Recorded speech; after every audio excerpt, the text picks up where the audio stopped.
آپ کے علم میں ہے کہ آج ماہ محرم الحرام کی 15 تاریخ ہے۔ گویا کہ ابھی یوم عاشورہ کو گزرے ہوئے بمشکل 5 دن ہوئے۔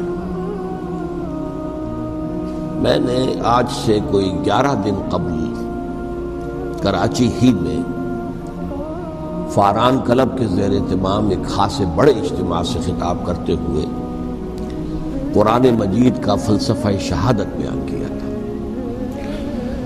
اگرچہ میرا مین مضمون تھا قرآن مجید کا فلسفہ شہادت، تاہم اس کے ساتھ ہی میں نے، چونکہ یہ عام طور پر بھی شہادتوں کا زمانہ شمار ہوتا ہے، ذی الحجہ میں حضرت عثمان رضی اللہ تعالیٰ عنہ شہید کیے گئے، یکم محرم الحرام کو حضرت عمر رضی اللہ تعالیٰ عنہ کی وفات ہوئی ہے، اگرچہ وہ زخمی ہو گئے تھے 28 ذی الحجہ کو۔ پھر یہ سانحہ کربلا پیش آیا ہے 10 محرم کو، تو یہ دن ہوتا ہے ایسا کہ جس میں انہی موضوعات پر تقاریر ہوتی ہے۔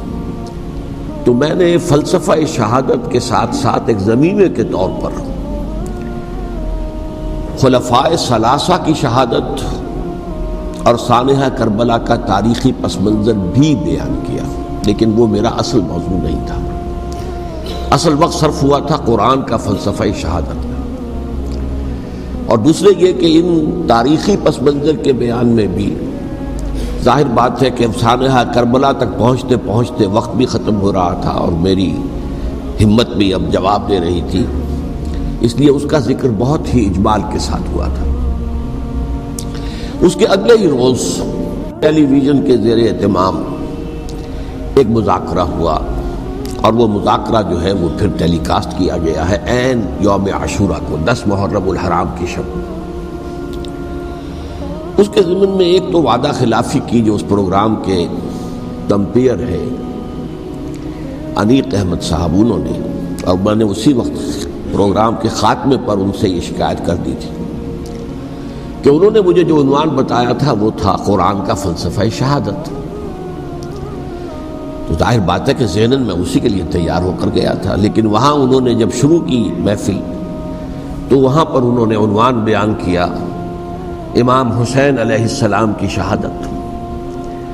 اب یہ اگرچہ یقیناً ان میں باہمی تعلق تو ہے، لیکن یہ کہ بہت کافی فرق ہے کہ ایک آپ فلسفہ شہادت سے چل کر اور شہادت حضرت حسین رضی اللہ تعالیٰ عنہ تک پہنچے، اور ایک یہ ہے کہ اصل موضوع ہوئی ہے۔ بہرحال جو بھی اس وقت، تو اب ظاہر بات ہے کہ کوئی اور شکل نہیں تھی، جو بھی گفتگو ہوئی اس میں میں نے پورا حصہ لیا، لیکن دوسری زیادتی انہوں نے یہ کی کہ اس میں سے میرے بیان کے بہت سے حصوں کو حذف کر دیا۔ اس کاٹ چھانٹ سے ایک تو میرا نقطہ نظر پورے طور پر قارئین یا ناظرین کے سامنے نہیں آ سکا، سامعین کے سامنے نہیں آ سکا، اور دوسرے اس سے کچھ مغالطے بھی پیدا ہوئے۔ تو میں نے یہ سوچا کہ اب یہاں اس جمعے میں میں ان کی وضاحت کر دوں، اسی لیے باصرار میں نے یہ موضوع رکھوایا کہ سانحہ کربلا کا تاریخی پس منظر کیا ہے۔ الحمدللہ کہ جہاں تک وہ مذاکرہ جو ان کی ریکارڈنگ روم میں اسٹوڈیو میں منعقد ہوا، وہ بہت ہی پرامن، بہت اچھے انداز میں ہوا، اور اس میں کوئی یعنی یوں سمجھیے کہ زیادہ آرگیومنٹ جسے کہتے ہیں اس کی بھی ضرورت پیش نہیں آئی۔ عموماً تمام باتوں پر کنسنسس اور ایک طرح کا اجماع سامنے آیا، اور اس کا خاص سبب یہ ہے کہ میرے علاوہ سنی علماء میں سے تو مولانا احترام الحق تھانوی صاحب تھے، اور وہ بھی بہت صلح کل قسم کے آدمی ہیں، اور شیعہ حضرات میں سے جو 2 حضرات تھے وہ بھی نہایت معقول، نہایت سنجیدہ اور نہایت شرافت اور مروت کا مجسمہ نظر آئے۔ ان میں سے ایک صاحب سے میری پرانی یاد اللہ ہے، علامہ ڈاکٹر قلب صادق، ان کا تعلق لکھنؤ سے ہے، اور یہ میرے اندازے میں پوری طریقے سے نہیں کہہ سکتا، اس وقت جو بر عظیم پاک و ہند میں نامور علماء ہیں اہل تشیع کے، ان میں سے یہ چوٹی کی شخصیت ہے، اس میں کسی شک و شبے کی گنجائش نہیں، بہت مسلم عالم دین ہے، نہ صرف عالم دین ہے بلکہ ڈاکٹریٹ بھی انہوں نے کی ہوئی ہے۔ دوسری بات یہ کہ یہ بھی لکھنؤ کے رہنے والے تھے، اور مولانا سید ابو الحسن علی ندوی رحمۃ اللہ علیہ وہ بھی لکھنؤ کے، رائے بریلی کے رہنے والے تھے جو 40-45 میل دور ہے، لیکن ان کا اصل مرکز تو آپ کو معلوم ہے دارالعلوم ندوۃ العلماء لکھنؤ۔ تو ان کے ساتھ ان کے بڑے ہی برادرانہ تعلقات رہے، ایک دوسرے سے بڑی محبت، اور مولانا علی میاں رحمۃ اللہ علیہ بھی ان کے اجتماعات میں جا کر شریک ہوتے رہے ہیں۔ اور انہوں نے ایک فقرہ بھی نقل کیا مولانا علی میاں رحمۃ اللہ علیہ کا کہ آج ہمیں کوفے اور دمشق کی طرف دیکھنے کی ضرورت نہیں ہے بلکہ کربلا کی طرف دیکھنے کی ضرورت ہے۔ تو بہرحال مولانا علی میاں رحمۃ اللہ علیہ کو جو خاص تعلق تھا حضرت علی رضی اللہ تعالیٰ عنہ کی ذات کے ساتھ، اس پر تو ان کی ایک عظیم تصنیف جو ہے حضرت علی کی سیرت مطہرہ پر وہ خود دلالت کرتی ہے۔ تو علامہ ڈاکٹر قلب صادق جو ہیں وہ ایک تو اہل تشیع کے چوٹی کے علماء میں سے ہیں، مولانا علی میاں کے ساتھ ان کے برادرانہ تعلقات، خود میرے ساتھ ان کا معاملہ یہ رہا۔ اس کی وجہ کیا ہے کہ یہ اتحاد بین المسلمین کے بہت بڑے داعی اور علم بردار ہیں۔ شیعہ سنی جو ہے منافرت اور مخاصمت کی بجائے چاہتے کہ مفاہمت ہو اور قرب ہو اور غلط فہمیوں کا ازالہ ہو۔ اسی وجہ سے ان کی خصوصی نظر عنایت مجھ پر رہی ہے۔ مجھے یہ تو پوری طرح یاد نہیں کہ کراچی میں بھی ان سے ملاقات ہوئی تھی یا نہیں، لیکن ایک مرتبہ لاہور تشریف لائے تھے اور وہاں مجھ سے ملاقات ہوئی۔ پھر ایک مرتبہ میں نیو یارک میں تھا اور اتفاقاً ان کا بھی وہیں پر قیام تھا یا تشریف آوری ہو گئی تھی، تو وہاں بھی بڑی مفصل ملاقات کے لیے وہ تشریف لائے تھے۔ پھر میرا جو ایک کتاب کہہ لیں درمیانی شے ہے، شیعہ سنی مفاہمت کی ضرورت اور اہمیت، اس کے یہ باقاعدہ مبلغ رہے ہیں۔ اس کے بہت سے نسخے انہوں نے منگوا کر اپنے طور پر یہاں محرم الحرام کی جو ان کی مجالس ہوتی ہیں، اس مرتبہ بھی اسی کے لیے تشریف لائے ہوئے تھے، تو اس کے اندر انہوں نے اس کا تعارف کرایا، اس کی تعریف کی، اور اس کے بہت سے نسخے جو ہیں وہ فروخت کروائے۔ تو یہ میں نے اصل میں آپ کے سامنے ایک پس منظر رکھ دیا ہے اس شخصیت کا کہ جو اس میں میجر ریپرزنٹیٹیو تھے اہل تشیع کی طرف سے۔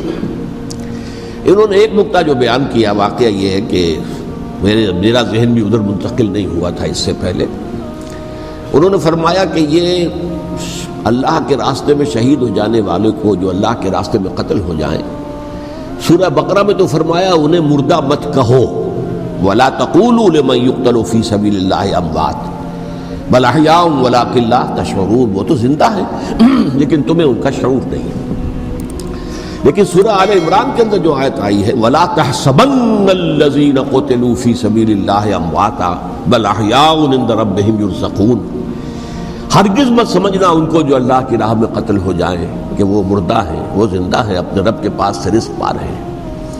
تو انہوں نے کہا کہ اللہ تعالیٰ کی راہ میں قتل ہو جانے والوں کو مقتول کہنا ہی نہیں، سمجھنا بھی غلط ہے۔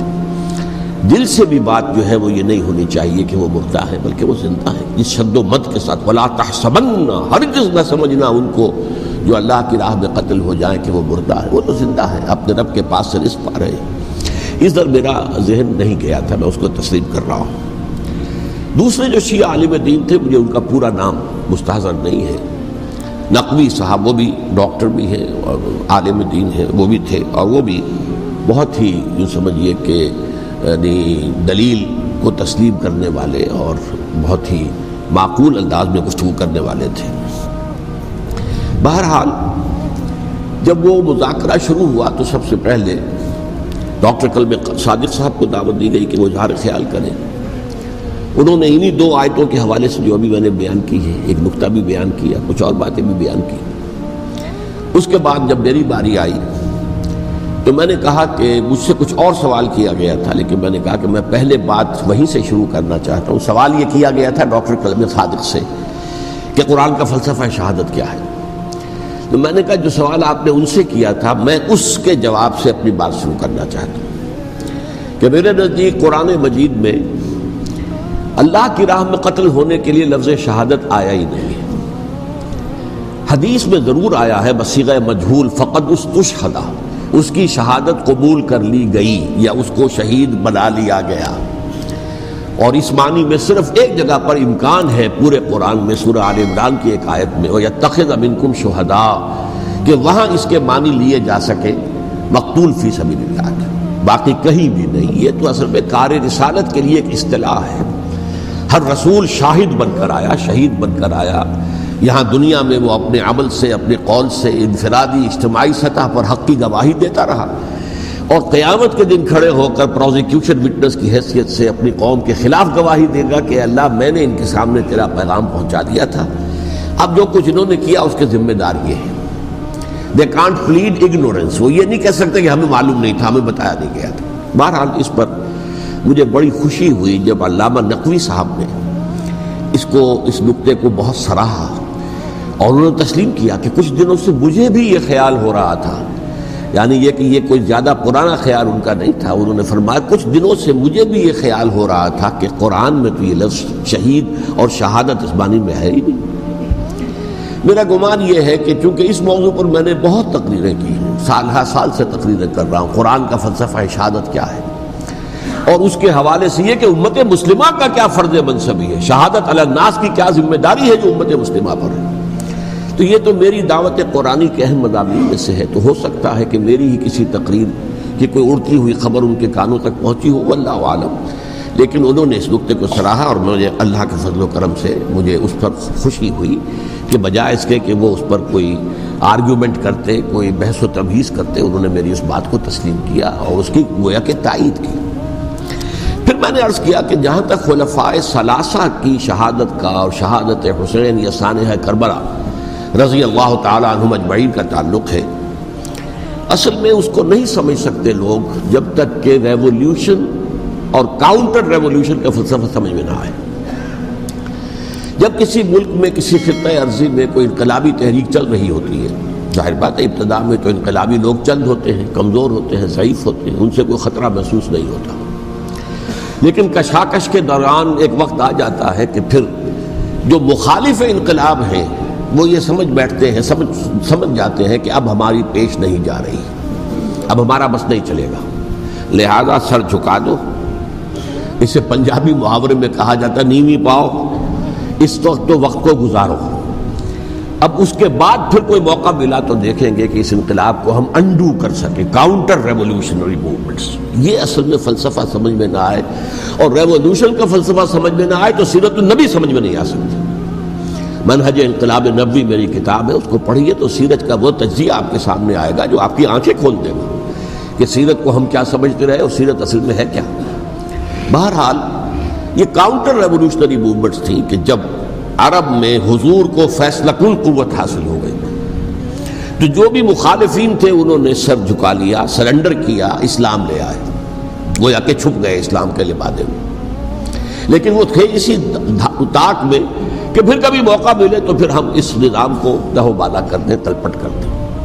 یہ رد عمل سب سے پہلے خود عرب کے اندر پیدا ہوا، کیونکہ مشرکین عرب کو جب سورہ توبہ کی پہلی 6 آیات نازل ہوئی ہیں جن میں الٹیمیٹم دے دیا گیا کہ اب کسی مشرک قبیلے سے کوئی معاہدہ اللہ کا اور اس کے رسول کا نہیں ہوگا، تمہیں 4 مہینے کی مہلت دی جا رہی ہے، یا ایمان لے آؤ اور یا تمہیں قتل کر دیا جائے گا۔ یہ بہت سخت آیات ہے قرآن کی، سورہ توبہ کی ابتدائی 6 آیات، اور حضرت علی رضی اللہ تعالیٰ عنہ کا کہنا یہ ہے کہ اس آپ کو معلوم ہے کہ مصحف میں یہ واحد صورت ہے جس سے پہلے بسم اللہ الرحمن الرحیم نہیں لکھی، آپ کو نظر آتی، باقی 113 صورتوں کے شروع میں بسم اللہ الرحمن الرحیم ہے۔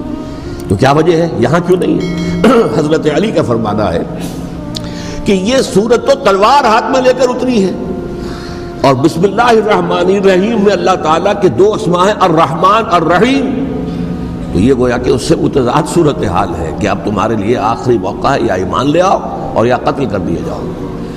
اس میں ایک تیسری گنجائش خود بخود نکلتی تھی، یا یہ ملک چھوڑ کر چلے جاؤ، اور ایسا بہت سے لوگوں نے کیا بھی، لیکن اکثر لوگوں نے گردن جھکائی۔ لیکن رد عمل ظاہر ہوا، ایک تو مرتدین کھڑے ہو گئے جنہوں نے نئی نبوتوں کو مان لیا، ایک مانعین زکوٰۃ کھڑے ہو گئے کہ ہم زکوٰۃ تمہیں نہیں دیں گے۔ یہ رد عمل تھا مشرک عرب کا، مشرکین عرب کا۔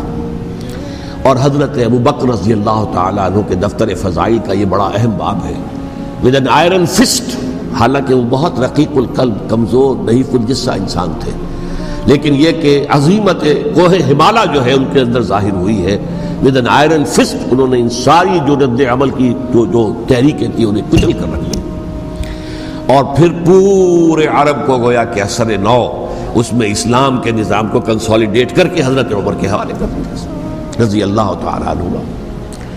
حضرت عمر کے زمانے میں جو جنگیں ہوئیں اس میں سلطنت روما جو ہے، جو اس وقت کی دو سپر پاورز تھیں، سلطنت روما قیصر روم ہرقلیس، ہرقل تھا اس وقت کا جو رومی جو قیصر روم تھا، حکمران تھا، شہنشاہ تھا، اور دوسری طرف ایرانی مملکت تھی، خسرو پرویز تھا۔ لیکن یہ کہ عیسائیت کے ساتھ اسلام کا اس طرح کا تصادم نہیں ہوا تھا حضور کے زمانے میں، بلکہ نجاشی رحمۃ اللہ علیہ نے تو مسلمانوں کو پناہ دی تھی۔ مقوقس پیٹریارک جو تھے اس کے الیگزینڈریا کے، انہوں نے حضور کے جو نامہ مبارک گیا تھا اس کا بہت اکرام کیا، تکریم کی، تحفے بھیجے حضور کی خدمت میں۔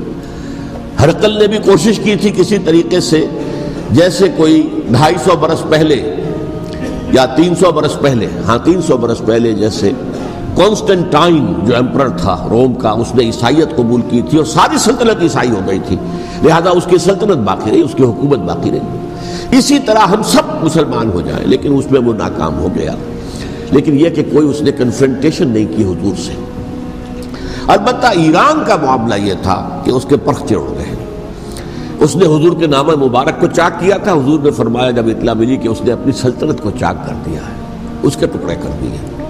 بہرحال وہاں رد عمل شدید تھا، اور ایرانی جان لیجئے کہ ان کے اندر بہت سٹرانگ نیشنلزم ہے، آج بھی ہے سٹرانگ نیشنلزم، لہذا ان کے ہاں رد عمل شدید تھا۔ ان کی تو سلطنت ختم ہو گئی، نسیہ منسیہ ہو گئی، وجود ہی نہیں رہا۔ لہذا وہاں سے جو کاؤنٹر ریولوشن شروع ہوا ہے وہ پھر ہرمزان جو ایک بہت بڑا جرنیل تھا، اس نے بڑی عیاری کے ساتھ اپنی جان بچائی تھی۔ یہ بڑا دلچسپ واقعہ ہے کہ وہ یعنی کنڈمڈ تھا اسلامی حکومت کی طرف سے، خلافت کی طرف سے، کہ وہ جہاں بھی پایا جائے اس کو قتل کرنا ہے۔ حضرت عمر کی عدالت میں لا کے پیش کیا گیا۔ حضرت عمر نے کہا یہ واجب القتل ہے، قتل کر دو اس کو۔ اس نے کہا اچھا مجھے ذرا پانی پلا دیجیے۔ حضرت عمر نے فرمایا ٹھیک ہے بھائی پانی لاؤ، پانی دے دو۔ پانی کا کٹورا کہ مجھے پہلے ضمانت دیجیے کہ جب تک میں یہ پانی نہ پی لوں مجھے قتل نہیں کیا جائے گا۔ ہاں ہمارا وعدہ ہے۔ اس نے وہ کٹورا پھینک دیا پانی کا، کرو مجھے قتل کیسے کرو گے، میں نے وہ پانی تو نہیں پیا۔ اس سے اپنے آپ کو بچایا اس نے۔ بہرحال آپ اختلاف کر سکتے ہیں کہ حضرت عمر کو اس عذر کو قبول نہیں کرنا چاہیے تھا، لیکن بہرحال ان کی اپنی مروت اور شرافت تھی کہ اپنے وعدے کا پاس کیا۔ اس کی سازش سے ابو لولو فیروز اس نے حضرت عمر کو شہید کیا۔ یہ گویا کہ دوسری کاؤنٹر ریولوشنری موومنٹ تھی۔ انہوں نے یہ سمجھا تھا کہ یہ ساری چکی جو چل رہی ہے، جیسے چکی کی ایک کلی ہوتی ہے، وہ کلی جگہ سے ہٹ جائے تو چکی کیسے چلے گی؟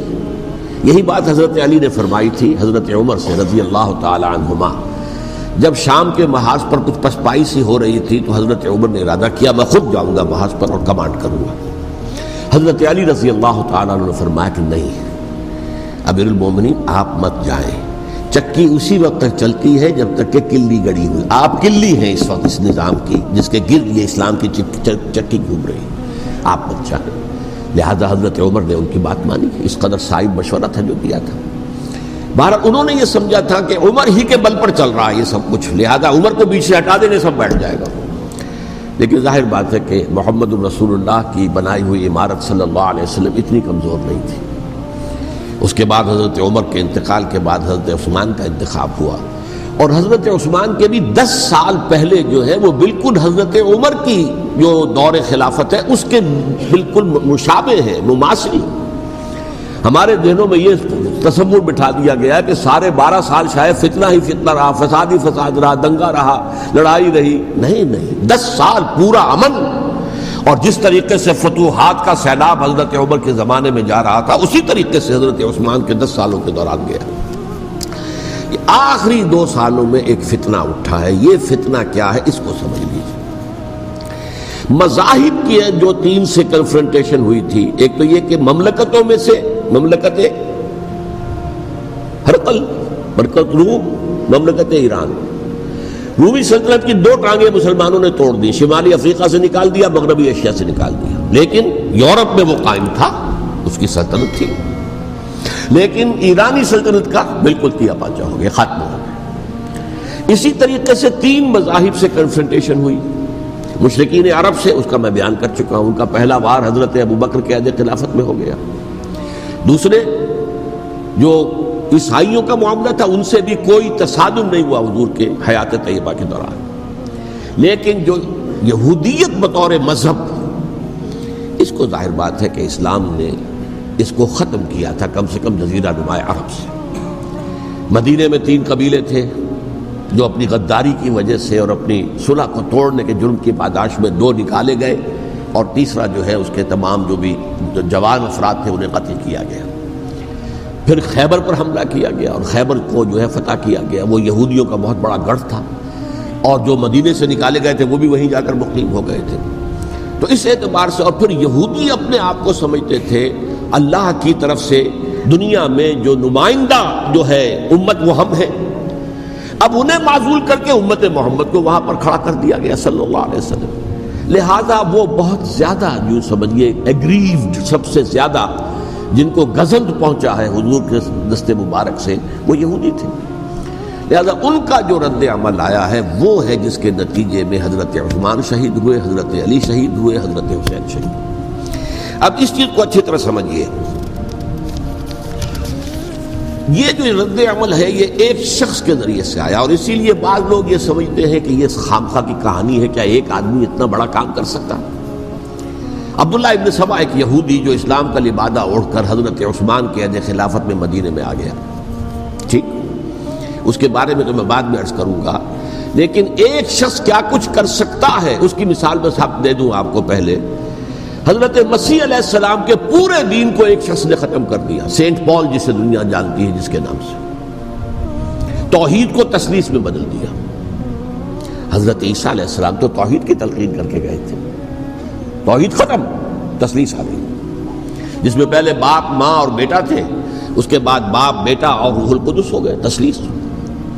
نمبر 2، شریعت موسوی کو ساقط کر دیا، لہذا اب پالزم جو ہے، کرسچینٹی نہیں رہی، وہ حضرت عیسیٰ کو کہہ کر گئے تھے کہ شریعت موسوی تم پر لاگو رہے گی، نافذ رہے گی، ساقط کر دیا۔ نمبر 3، اس نے عیسائیت کے دائرہ تبلیغ کو وسیع کر دیا، جنٹائلز یا گوئمز کے اندر بھی، غیر یہودیوں میں، حالانکہ حضرت مسیح کہہ کر گئے تھے کہ تمہیں صرف یہودیوں سے خطاب کرنا ہے، اور میں صرف اسرائیل کے گھرانے کی کھوئی ہوئی بھیڑوں کی تلاش میں آیا۔ اب آپ دیکھیے حضرت مسیح کے فوراً بعد اور حضرت مسیح کی زندگی کے دوران جب تک کہ وہ موجود تھے، وہ بدترین دشمن تھا حضرت مسیح علیہ السلام کا۔ بعد میں لبادہ اوڑھا، اور یہ کہ مجھے مکاشفہ ہوا ہے، مکاشفے میں مسیح سے میری ملاقات ہوئی ہے، میں ان پر ایمان لے آیا ہوں، اور پھر اس نے اپنے زہد اور دینداری کا جو بھی فراڈ تھا اس کے نتیجے میں اپنی حیثیت بنا لی، دین مسیحی کو بالکل ختم کر دیا۔ آج کہاں ہے وہ دین مسیحی؟ دی 100 کے مصنف نے بھی صاف لکھا ہے کہ جب تک حضرت مسیح دنیا کے اندر موجود تھے، عیسائیت کی حیثیت یہودیت نے ایک فرقے سے زیادہ نہیں تھی، یہودیوں کا ایک فرقہ، ایک جماعت، بس۔ یہ سینٹ پال ہے جس نے اسے ایک مستقل مذہب کی حیثیت اختیار کی ہے، تو اٹ شوڈ بی کالڈ پالزم، اور یہ ایک آدمی کا کارنامہ۔ اسی طریقے سے یہ تو ہو گیا حضرت مسیح کے فوراً بعد، رفع سماوی کے فوراً بعد۔ 1500 برس کے بعد ایک تحریک چلی ہے یورپ کے اندر، اصلاح مذہب، اور اس کی پشت پر بھی یہودی ذہن تھا۔ یہودی ذہن نے عیسائیت کو 2 حصوں میں تقسیم کر دیا، کیتھولک اینڈ پروٹیسٹنٹس، اور پروٹیسٹنٹس کو اپنا اعلی کار بنایا۔ یہ ایک علیحدہ مضمون ہے جس پر میں تفصیل میں نہیں جانا چاہتا، میری کتاب بھی موجود ہے اس موضوع پر، سابقہ اور موجودہ مسلمان امتوں کا ماضی، حال و مستقبل، اس میں میں نے تفصیل بیان کی۔ یہ جو تقسیم ہوا ہے تو وہ پہلی بات ایک یہودی، جیسے کہ علامہ اقبال نے، مارکس بھی تو ایک یہودی تھا نا، تو ابلیس کی مجلس شورا میں بڑا پیارا شعر ہے، وہ یہودی فتنہ گر، وہ روح مصدق کا بروز، ہر قبا ہونے کو ہے اس کے جنون سے چاک چاک۔ یہ ایک یہودی فتنہ گر مارکس نے وہ تصور دنیا کو دیا جس نے عظیم انقلاب برپا کیا روس کے اندر، بولشوک ریولوشن، اور جو پھر آدھی دنیا تک پھیل گیا۔ آج سے 50 سال پہلے امریکہ کانپتا تھا، روس کے سامنے کھڑا ہوا کانپ رہا تھا، اس لیے کہ روس سائنٹیفک ترقی میں امریکہ سے بہت آگے تھا، اس کے ایسٹروناٹ پہلے گئے ہیں خلا کے اندر، امریکہ تو بہت پیچھے تھا۔ بہرحال اس نے جس طریقے سے USSR کا خاتمہ کرایا ہے وہ ایک علیحدہ بات ہے، میں اس وقت اس طرف نہیں جانا چاہتا، لیکن جان لیجئے کہ وہ ایک شخص کا کارنامہ، وہ یہودی فتنہ گر، وہ روح مصدق کا بروز، ہر تباہ ہونے کو ہے اس کے جنون سے تار تار، اسی طرح وہ عبداللہ ابن سبا یہودی فتنہ گر۔ آج اہل تشیع میں سے بعض حضرات کہتے ہیں کہ یہ عبداللہ ابن سبا یہ تو افسانوی شخصیت ہے، اس کی حقیقت کوئی تھی ہی نہیں، حالانکہ ان کی اپنی کتاب میں رجال کشی کے اندر اس کا ذکر موجود ہے، اور یہ بھی موجود ہے کہ حضرت علی رضی اللہ تعالیٰ عنہ نے اپنے عہد خلافت میں اسے زندہ جلوایا ہے۔ اس کی وجہ کیا تھی؟ یہ آیا مدینے کے اندر اسلام کا لبادہ اوڑھ کر اس نے چند عقیدوں کی اشاعت شروع کی۔ سب سے پہلے حضرت علی تو خدا ہیں، گاڈ انکارنیٹ، اوتار کا تصور، جیسے ہندوؤں میں ہے رام چندر جی خدا کا اوتار، اور عیسائیت میں بھی پہلے گاڈ انکارنیٹ کا تصور تھا کہ حضرت مسیح خدا کا اوتار ہے، انکارنیشن آف گاڈ۔ تو اس نے کہا کہ حضرت علی تو خدا کا اوتار ہے، خدا ہے۔ نمبر 2، اس نے کہا کہ ہر نبی کا ایک وصی ہوتا ہے جس کے حق میں وہ وصیت کرتا ہے، تو حضور صلی اللہ علیہ وسلم کے وصی حضرت علی ہیں، لہذا خلیفہ تو اول روز سے حضرت علی ہیں، حضرت ابو بکر، حضرت عمر، حضرت عثمان یہ تو غاصب ہیں، اور حضرت عثمان کی خلافت تھی اس وقت تو خاص طور پر۔ پھر اس نے جو قبائلی عصبیت تھی اسے بھڑکایا۔ پرانی جو عصبیت چل رہی تھی قریش کے اندر، وہ دو گھرانے ایک دوسرے کے مد مقابل تھے۔ دیکھیے، ایک ہوتا ہے قبیلہ، ایک ہوتا ہے گھرانہ۔ ہمارے پنجاب میں ایک قبیلہ ہے وٹو قبیلہ، اس کے گھرانے بہت سے، مانے کے، لالے کے، فجے کے، شامت کے، یعنی کوئی لالا تھا ان میں سے بڑا، ان کے بیٹے ہو گئے لالے کے، ان کی اولاد، خاندان یہ کہلاتے ہیں۔ قبیلہ ایک، یہ وٹو قبیلہ۔ تو قبیلہ تھا قریش، اس میں گھرانے بہت تھے، بنو ہاشم، بنو امیہ، بنو تیم، بنو عدی، یہ بہت سے گھرانے تھے۔ تو چوٹی کے دو گھرانے جو تھے وہ بنو ہاشم اور بنو امیہ، ان کے درمیان چپقلش تھی، مقابلہ، مسابقت، اور یہ مسابقت فی الخیر بھی ہوتی تھی۔ اگر انہوں نے غریبوں کو کھانے کھلائے ہیں تو ہم ان سے بڑھ کر کھلائیں گے، اگر وہ حاجیوں کی خدمت کرتے ہیں تو ہم ان سے بڑھ کر کریں گے۔ تو ان کے اندر یہ مسابقت الخیر بھی تھی، لیکن چپقلش تھی کہ کوئی ہم سے آگے نہ نکل جائے، وہ سمجھتا تھا وہ آگے نہ نکل جائے۔ اس شخص نے اس پرانی عصبیت کو تازہ کیا کہ حضور تو بنو ہاشم میں سے تھے، لہذا خلافت حق ہے بنو ہاشم کا، یہ غاصب ہیں۔ اس سے پہلے دو خلفاء جو تھے وہ نہ بنو ہاشم سے تھے نہ بنو امیہ سے تھے۔ حضرت ابو بکر بنو تیم میں سے تھے، چھوٹا قبیلہ تھا۔ حضرت عمر بنی عدی میں سے تھے، وہ بھی چھوٹا قبیلہ تھا۔ یہ حضرت عثمان پہلے خلیفہ جو بنو امیہ میں سے تھے، جن کی پرانی چپقلش بنو ہاشم سے تھی۔ اب اس کو موقع مل گیا کہ پرانی قبائلی عصبیت کو بھڑکائے۔ یہ ہے اصل میں اس فتنے کا پس منظر عبداللہ ابن سبا نے جو آ کر پھیلایا ہے، اور اس کی تفصیل میں اس وقت میں نہیں جا سکتا، کیسے یہ فتنہ پروان چڑھا، کیا انہوں نے اسٹریٹجی اختیار کی، کہ یہ کیا کرتے تھے، گروہ بنا کر بھیجتے تھے لوگوں کو، کوفے میں جاؤ تو وہاں پر دمشق کے گورنر کے خلاف اور مصر کے گورنر کے خلاف الزامات لگاؤ، اس نے یہ کیا، وہ غبن کر گیا، وہ یہ کر گیا، وہ خیانت کر رہا ہے، وہ رشتہ داروں کو پال رہا ہے، اور عثمان کے خلاف بھی تقریریں کرو رضی اللہ تعالیٰ عنہ۔ دمشق میں جاؤ تو کوفے کے گورنر کے خلاف، کیونکہ دمشق کے گورنر کے خلاف بات کرو گے تو لوگوں کو معلوم ہوگا کہ یہ جھوٹ بول رہے ہیں، لیکن یہ کہ وہاں تو تم بات کرو کوفے کے گورنر کے خلاف اور مصر کے گورنر کے خلاف اور حضرت عثمان کے خلاف۔ مصر میں جاؤ تو بات کرو کوفے کے اور شام کے گورنر کے خلاف اور حضرت عثمان کے خلاف۔ یہ انہوں نے ایسا اٹھایا، اور اس زمانے میں آپ کو معلوم ہے ذرائع رسل و رسائل تھے نہیں، نہ اس فتنے کی پتہ چل سکا جب تک کہ وہ فتنہ جو ہے پوری طرح برگ و بار لا کر تراور درخت نہیں بن گیا۔ اس کے نتیجے میں حضرت عثمان رضی اللہ تعالیٰ عنہ شہید ہوئے، اور خلیفہ پھر حضرت علی رضی اللہ تعالیٰ عنہ کو انہی سوائیوں نے، جنہوں نے گھیراؤ کیا تھا، جنہوں نے حضرت عثمان کو شہید کیا ہے، یہی حضرت علی رضی اللہ تعالیٰ عنہ کے ارد گرد ہو گئے۔ اور حضرت علی رضی اللہ تعالیٰ عنہ بھی نہیں چاہتے تھے خلافت کی بیعت لینا، لیکن آخر کیا کرتے؟ کیا وہ امت کو بغیر خلیفہ کے چھوڑ دیتے؟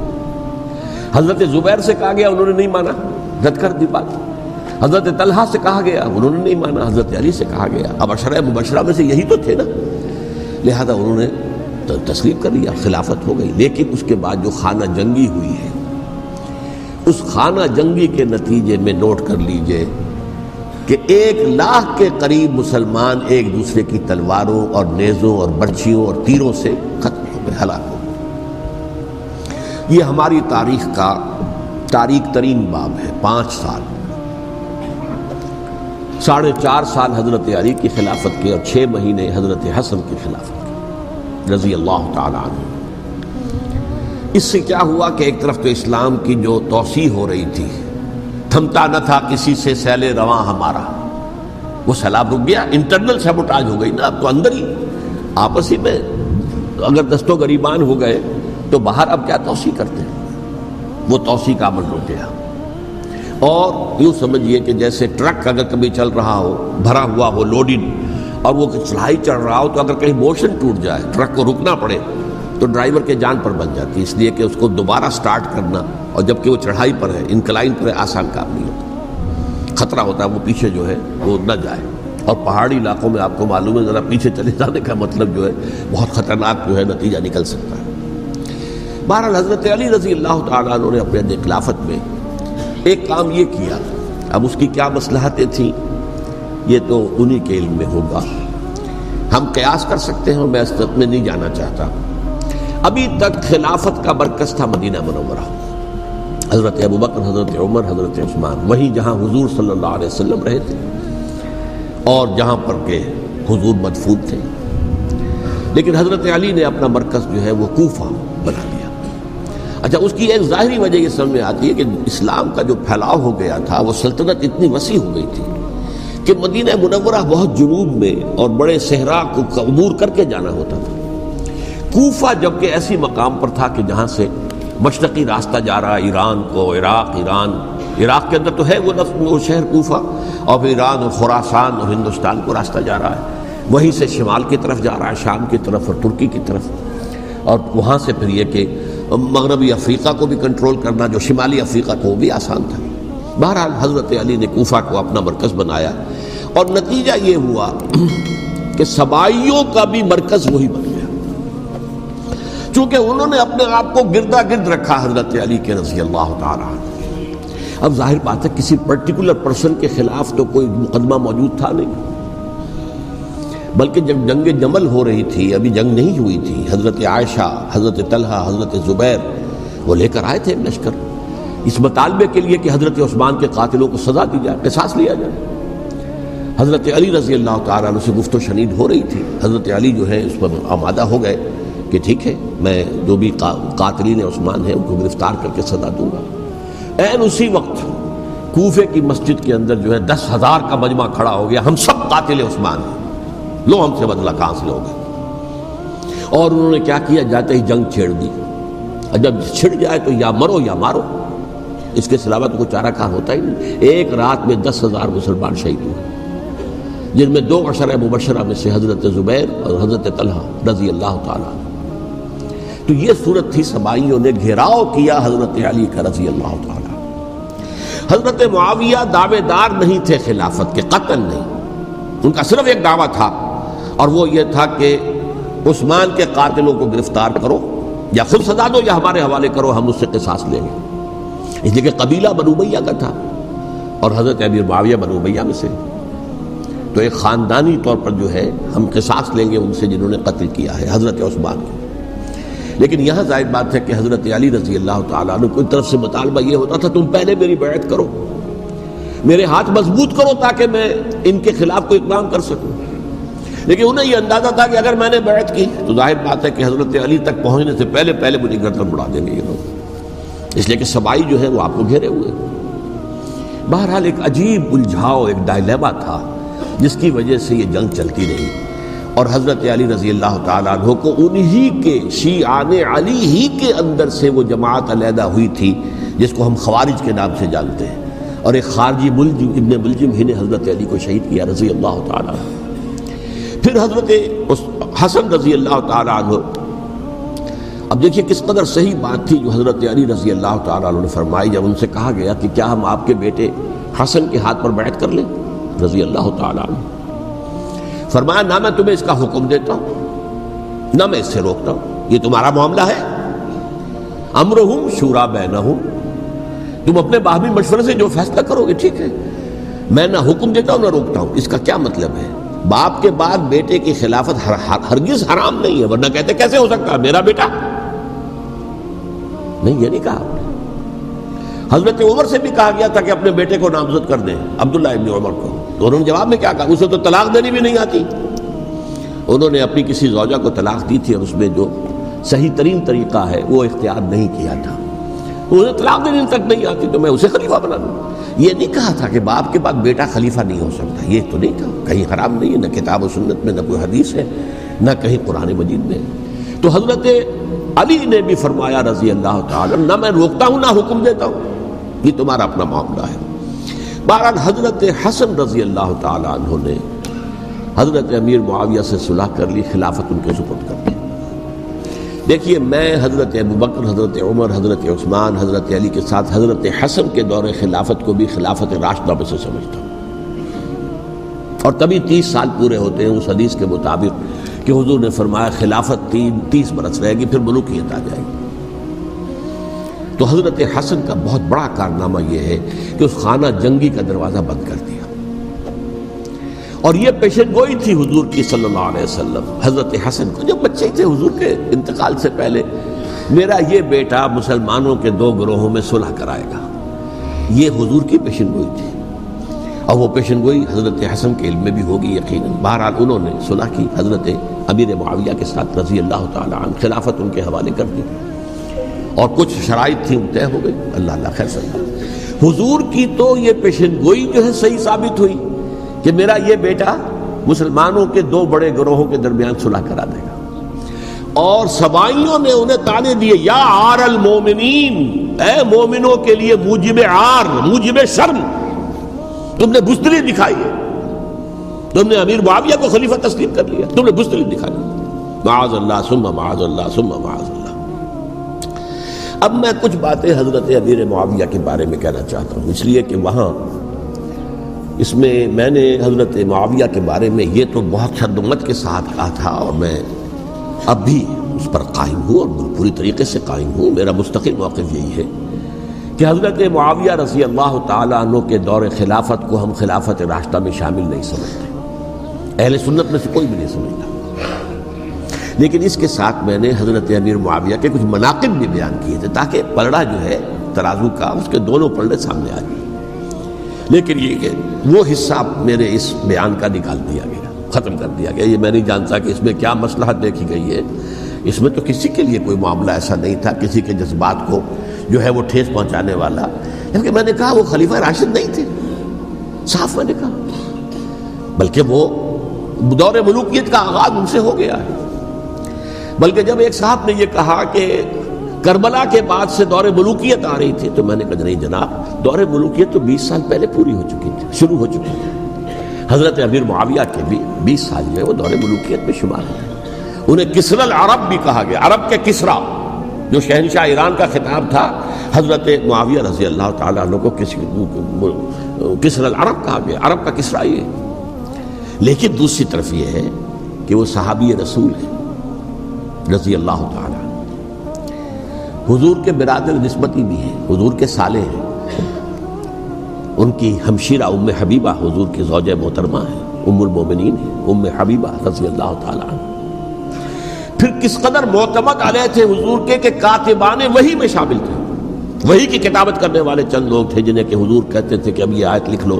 ان میں سے ایک امیر معاویہ بھی رضی اللہ تعالیٰ. تو بڑے توازن کی ضرورت ہے. دیکھیے صحابہ کرام کا جہاں تک تعلق ہے، اہل سنت کا موقف یہ ہے کہ صحابہ کلہم عدول، صحابہ سب کے سب نیک نیت ہیں اور ان کی روایت جو ہے قبول کی جائے گی، رد نہیں کی جائے گی، ان پر کوئی جرح و تعدیل نہیں ہوگی. اس لیے کہ ان کا تزکیہ محمد رسول اللہ صلی اللہ علیہ وسلم نے کیا تھا.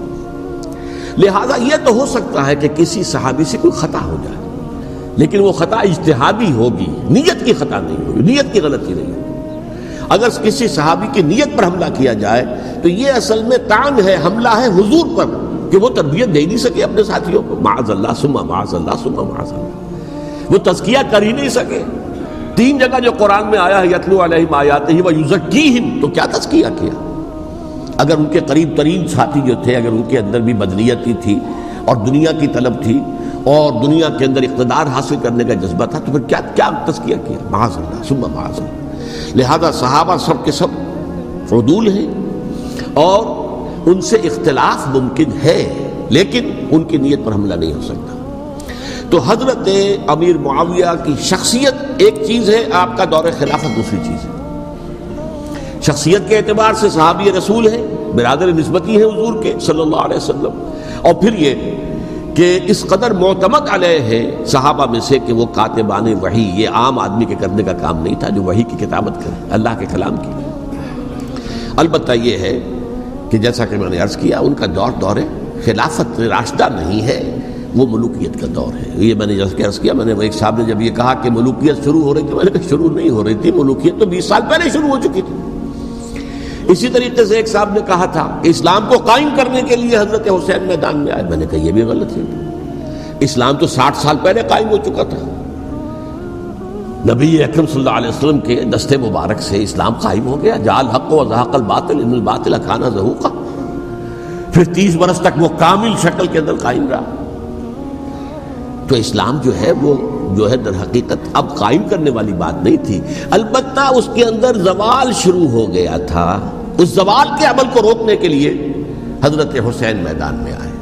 یہ چیز کو صحیح تاریخی پرسپیکٹو میں رکھنا، تو جس طرح سے دین کو قائم کرنے کے لیے نہیں، قائم تو کیا محمد رسول اللہ صلی اللہ علیہ وسلم والذین معہ رضی اللہ تعالیٰ عنہ، انہوں نے کیا تھا۔ ہاں اب جو ہے وہ اپنی اس شاندار حیثیت سے نیچے گرنے لگا تھا، وہ میں بعد میں عرض کروں گا کہ میں نے اسے کیا عرض کیا تھا کہ یہ اس زوال کو روکنے کے لیے کسی طریقے سے یہ اپنی اصل حقیقت میں قائم رہے، یہ حضرت حسین رضی اللہ تعالیٰ عنہ کی سعی تھی۔ اچھا، حضرت امیر معاویہ کے جو 20 سال ہیں وہ پورے امن، سکون، اطمینان، کوئی جھگڑا، کوئی فساد، کوئی اختلاف، کوئی باہمی فانہ، کچھ 20 سال۔ یہ بھی تاریخ کی بڑی چشم کشا حقیقت ہے جو عام طور پر لوگوں کے علم میں نہیں ہے۔ سبائی بھی دبکے رہے، حضرت امیر معاویہ کی حکومت اتنی مضبوط تھی، کنٹرول، کہ ان کو کچھ سر اٹھانے کا موقع نہیں ملا۔ موجود تھے، دبکے رہے، جیسا کہ میں نے کہا ریولوشن کے آخری مرحلے پر آ کر جو مخالفین ہیں وہ دب جاتے ہیں کہ پھر دیکھیں گے موقع ملے گا تو پھر لیں گے ان سے حساب کتاب۔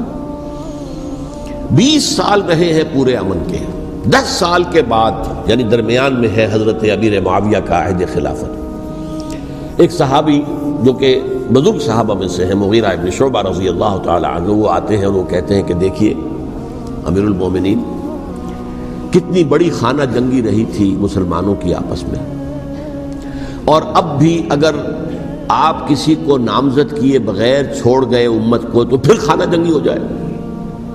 1 لاکھ اس وقت جو ہے وہ ہلاک ہوئے تھے، نہ معلوم اب کتنے ہلاک۔ لہٰذا آپ اپنی زندگی ہی میں نامزد کر دیجئے کسی کو خلیفہ، ولی عہد بنا دیجئے۔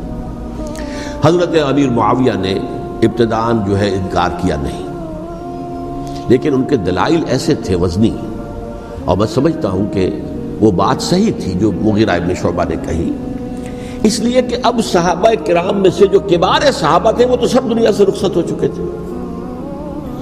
اب تو یا صغار صحابہ رہ گئے تھے جو حضور کے زمانے میں بچے تھے، حضرت حسن، حضرت حسین، عبداللہ ابن زبیر، یہ بچے ہی تھے نا، یا تو وہ تھے، اور یا بالکل نو مسلم تھے، اور نو مسلموں میں بڑی تعداد وہ تھی جو ایرانیوں کی تھی، شامیوں کی تھی، ادھر کی تھی، ادھر کی تھی، تو ان کو تو ظاہر بات ہے کہ تربیت نبوی سے کیا خلافت راشدہ سے بھی اکثر و بیشتر کو کوئی حصہ ملا ہی نہیں۔ تو اس صورت میں اب وہ اعلیٰ ترین معیار پر حکومت کے نظام کو قائم کرنا ممکن نہیں ہے۔ کوئی قبائلی عصبیت جب تک حکومت کی پشت پر نہیں ہوگی، حکومت مستحکم نہیں ہوگی۔ یہ گویا کہ ایک جس کو کہتے ہیں کہ حقیقت بینی، واقعیت پسندی، ایک آئیڈیالزم ہے اور ایک ریئلزم ہے کہ آپ فیکٹس آن دی گراؤنڈ کو غور کریں، سوچیں اس کے اوپر اور پھر کوئی فیصلہ کریں۔ اس اعتبار سے پھر حضرت امیر معاویہ نے بات مان لی اور بیعت لے لی لوگوں سے حضرت یزید کے لیے کہ یہ خلیفہ ہوں گے میرے بعد، اس کو ولی عہدی کہتے ہیں۔ اچھا، اس وقت 5 افراد ایسے تھے کہ جنہوں نے اس سے اختلاف کیا۔ یہ بات بہت اہم ہے۔ میرا کتابچہ ہے سانحہ کربلا، اس کے کچھ نسخے آج یہاں ہوں گے، آپ لوگ پڑھیے اسے غور سے اور پھیلائیے تاکہ حقیقت سامنے آئے۔ 5 افراد کون تھے جو ہونے چاہیے؟ ابو بکر فوت ہو گئے، ان کے بیٹے عبد الرحمن ابن ابی بکر۔ عمر فوت ہو گئے، ان کے بیٹے عبداللہ ابن عمر۔ عباس فوت ہو گئے، ان کے بیٹے عبداللہ ابن عباس۔ زبیر فوت ہو گئے، ان کے بیٹے عبداللہ ابن زبیر۔ اور حضرت حسن جو ہے ان کا انتقال ہو چکا تھا، حضرت علی کے بیٹے حضرت حسین رضی اللہ تعالی عنہ مجمعین۔ حضرت حسن کے بارے میں ایک فریق کا کہنا یہ ہے کہ انہیں زہر دے کر ہلاک کیا گیا، اہل تشیع کا قول یہ ہے، جبکہ اہل سنت کہتے ہیں کہ نہیں، وہ اپنی جو بھی طبی موت تھی اس سے ان کی وفات۔ لیکن میں اس میں نہیں جانا چاہتا، اس لیے کہ یہ مائکرو ہسٹری جو ہے نا، وہ تو ایک ایک واقعے کے لیے ادھر کی روایات کیا، ادھر کی کیا ہیں، ان کے پاس کیا دلائل، یہ تو کسی ریسرچ اسکالر کا موضوع ہے، میرا موضوع نہیں ہے۔ لیکن بہرحال یہ 5 حضرات تھے جنہوں نے ولی عہدی کی بیعت نہیں کی، لیکن حضرت معاویہ اتنے حلیم الطبع انسان تھے، انہوں نے جبر نہیں کیا، کوئی تشدد نہیں کیا۔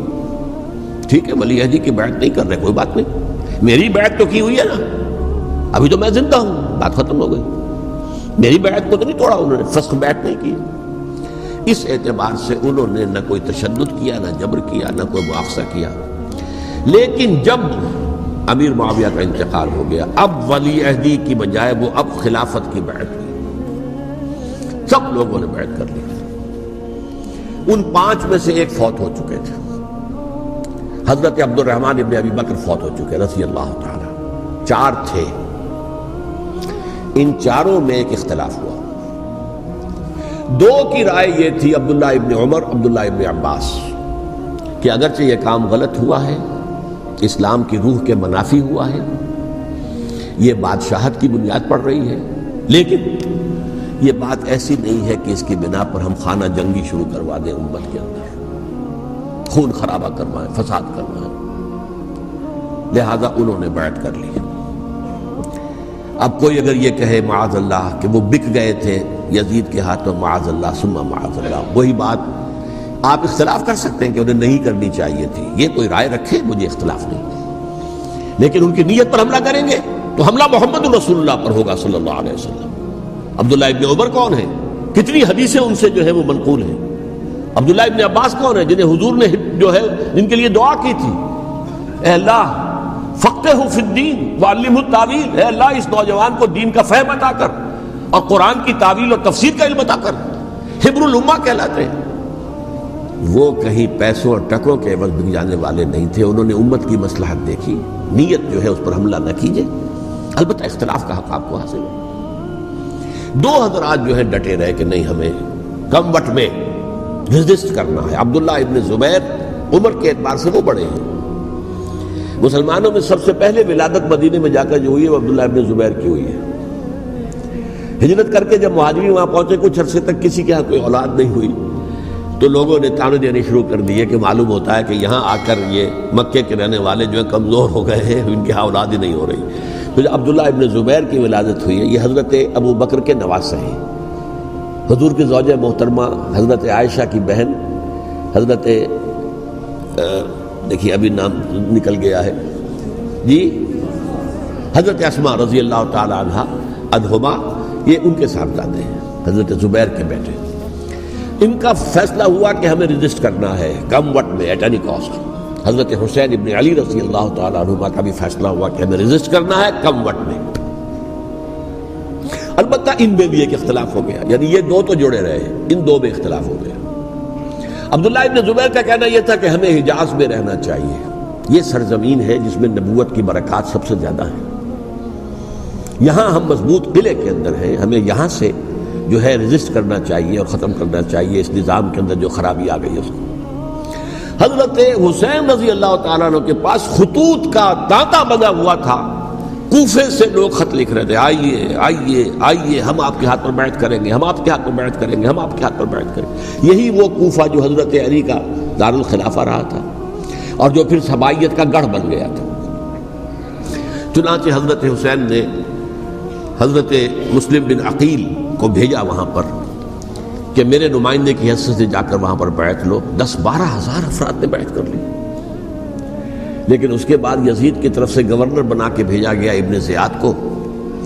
ابن زیاد نے آ کر جو تشدد کیا اور سختی کی تو سب کے سب بیعت توڑ کر اور سب منحرف ہو گئے۔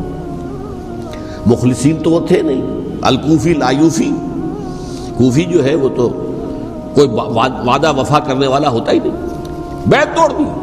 فمن نقص فانما ينقص على نفسه، بیعت کے بعد بیعت توڑ دینا بہت بڑا گناہ ہے، توڑ دی۔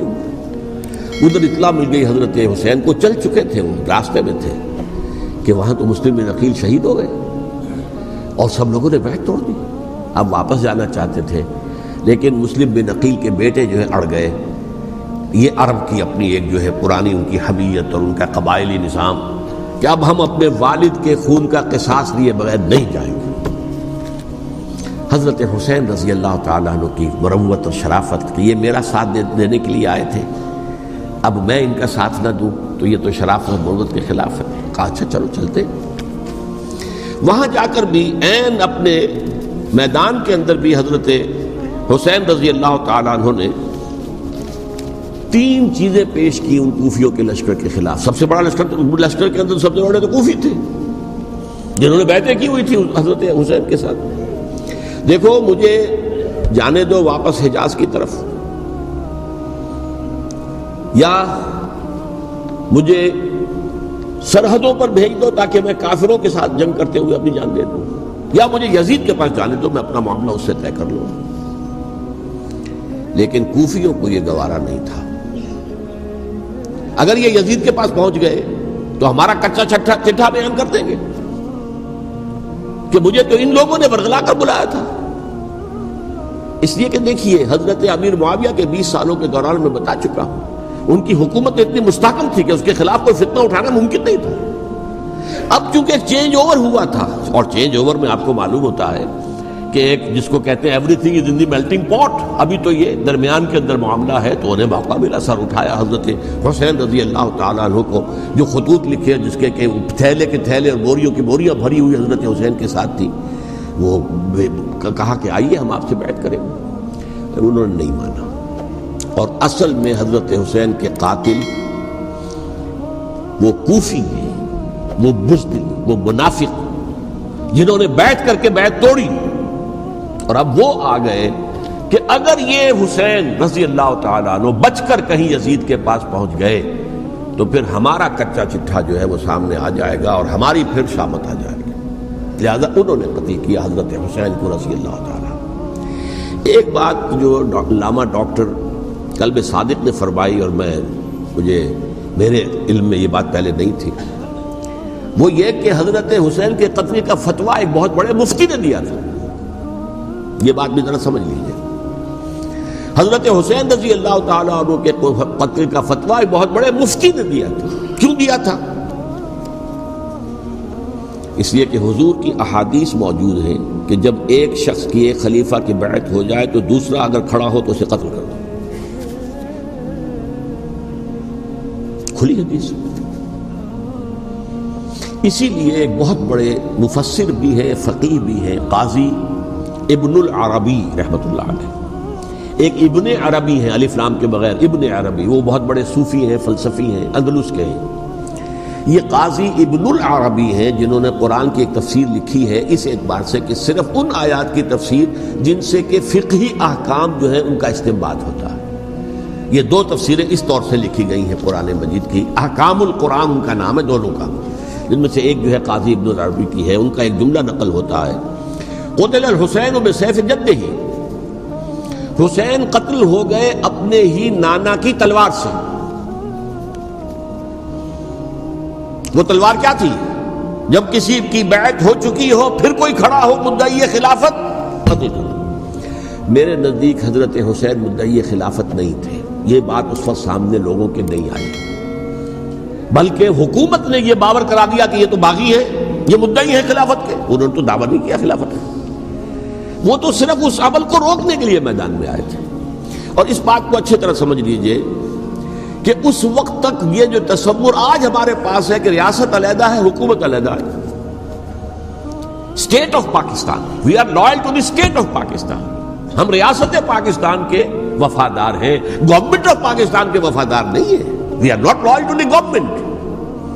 گورنمنٹ تو کبھی بے نظیر کی تھی، ہم اس کے خلاف تحریک چلا رہے تھے، یا کبھی کسی اور کی تھی، اس کے خلاف تحریک چل رہی ہے، یا کبھی ضیاء الحق کی تھی، اس کے خلاف تحریک چل رہی ہے. گورنمنٹ کو بدلنا تو عوام کا حق ہے. آج اس وقت نہیں تھا، اس وقت ریاست اور حکومت کا کوئی فرق نہیں تھا. لہذا جو حکومت سے اختلاف کرے گویا کہ باغی ہے. یہ ہے اصل میں وہ پیچیدہ مسئلہ کہ کیوں کسی مفتی نے فتویٰ دے دیا. اس لیے کہ اس وقت تک ریاست اور حکومت کا فرق واضح نہیں تھا دنیا پر. یہ تو ابھی کوئی 100-150 سال کی بات ہے کہ آج ہمارا جو پولیٹیکل سائنس کا ایولیوشن ہوا ہے وہ اسٹیج تک پہنچ گیا ہے کہ اسٹیٹ علیحدہ ہے، حکومت علیحدہ ہے. حکومت تو اسٹیٹ کے 3 آرگنز میں سے ایک آرگن ہے. ایڈمنسٹریشن حکومت کی ہے، جوڈیشری ہے اور لیجسلیچر ہے. 3 آرگنز ہیں بڑے بڑے، ان میں سے ایک ہے. تو حکومت کو بدلنا تو عوام کا حق ہے، چاہے وہ ووٹ کے ذریعے بدلے، چاہے ایجیٹیشن. اگر پرامن ایجیٹیشن ہے اس سے حکومت کو بدلنے کا حق حاصل ہے دستوری طور پر ہر اعتبار سے. اس وقت یہ نہیں تھا.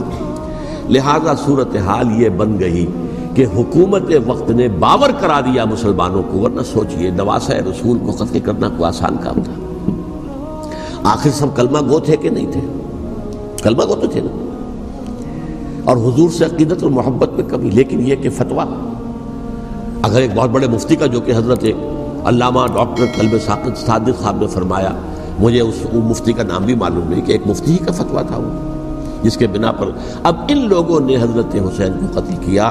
اور یہی وجہ ہے کہ انہوں نے پھر خیموں کو بھی آگ لگا دی. بھائی حالانکہ دیکھیے اگر دشمنی کا انتقام ہوتا تو حضرت علی بن حسین جو بیمار تھے، جو بعد میں زین العابدین رحمت اللہ علیہ کے نام سے پھر یہ اہل تشیع کے چوتھے امام معصوم ہیں، حضرت علی، حضرت حسن، حضرت حسین، اور پھر حضرت علی بن حسین زین العابدین رحمت اللہ علیہ، کیا ان کو بھی قتل کرتے تھے؟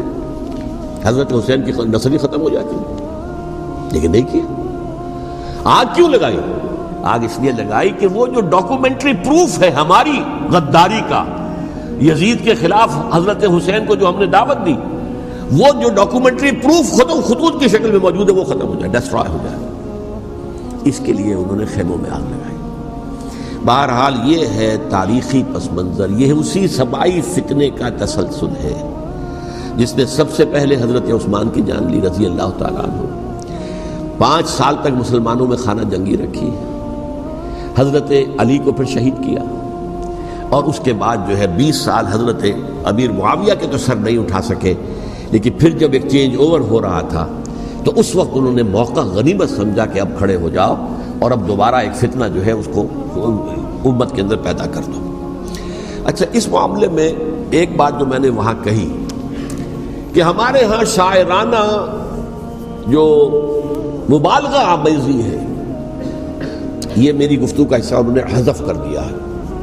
اور میں نے ایک سنی شاعر، بہت بڑے عالم، جن کے حوالے سے آج بھی میری تقریر ہوگی خالق دینہ ہال میں، مولانا محمد علی جوہر کے ایک شعر کے حوالے سے کہا کہ قتل حسین اصل میں مرگ یزید ہے، اسلام زندہ ہوتا ہے ہر کربلا کے بعد.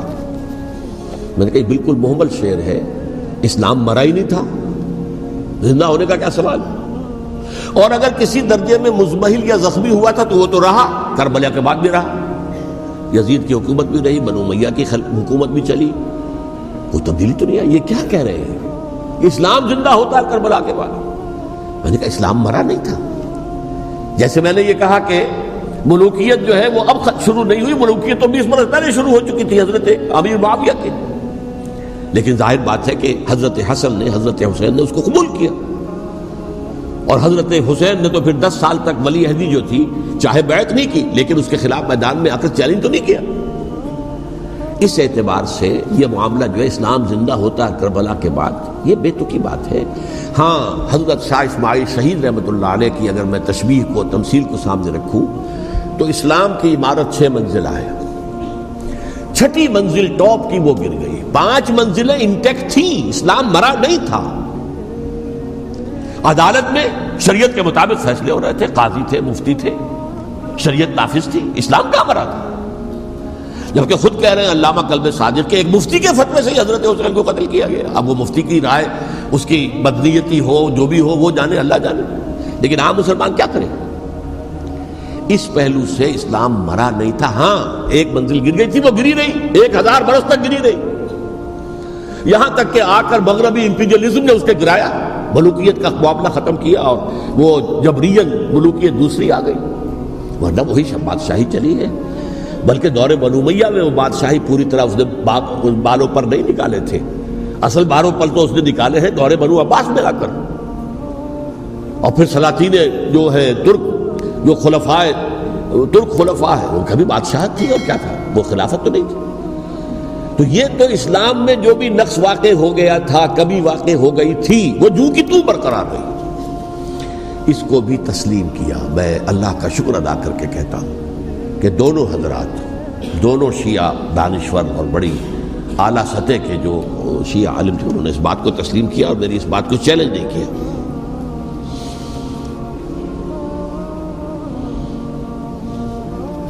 اصل میں تیسری بات میں نے یہ کہی کہ دیکھیے حضرت حسین رضی اللہ تعالی عنہ کی اس شہادت کے بعد، اس کے بعد واقعہ حرہ بھی ہوا، جو واقعہ کربلا سے بھی بعض اعتبارات سے زیادہ بھیانک اور زیادہ گھناؤنا واقعہ بنو امیہ کی تاریخ ہے، جس کو لوگ جانتے ہی نہیں. مدینہ کے کچھ لوگوں نے بغاوت کی اور انہوں نے اس کے خلاف فوج بھیجی، اور فوج کو جب مدینہ فتح کر لیا، 3 دن کے لیے حلال کر دیا، جو چاہو کرو، یہاں جسے چاہو مارو، جسے چاہو لوٹو، جس کا گھر چاہو برباد کرو، جس عورت کو چاہو ریپ کرو. اور یہ مدینہ النبی کے اندر ہوا. تو کاٹ کھانے والی ملوکیت کے اندر بہت سے واقعات ہوئے. عبداللہ ابن زبیر کھڑے ہوئے، انہوں نے حکومت قائم کی تھی، لیکن یہ کہ وہ تو 6 سال کے لیے کامیاب بھی رہے، ایک حکومت قائم کی، بنو امیہ کے ہاتھ پر بیٹھ نہیں کی، بالآخر ان کی حکومت بھی ختم ہو گئی. پھر حضرت زید کھڑے ہوئے، انہوں نے بغاوت کی، وہ بھی ناکام رہے. پھر بنو عباس میں کھڑے ہوئے حضرت نفس زکیہ، حضرت حسن رضی اللہ تعالیٰ عنہ کے اولاد میں سے، وہ بھی ناکام ہو گئے، شہید ہو گئے.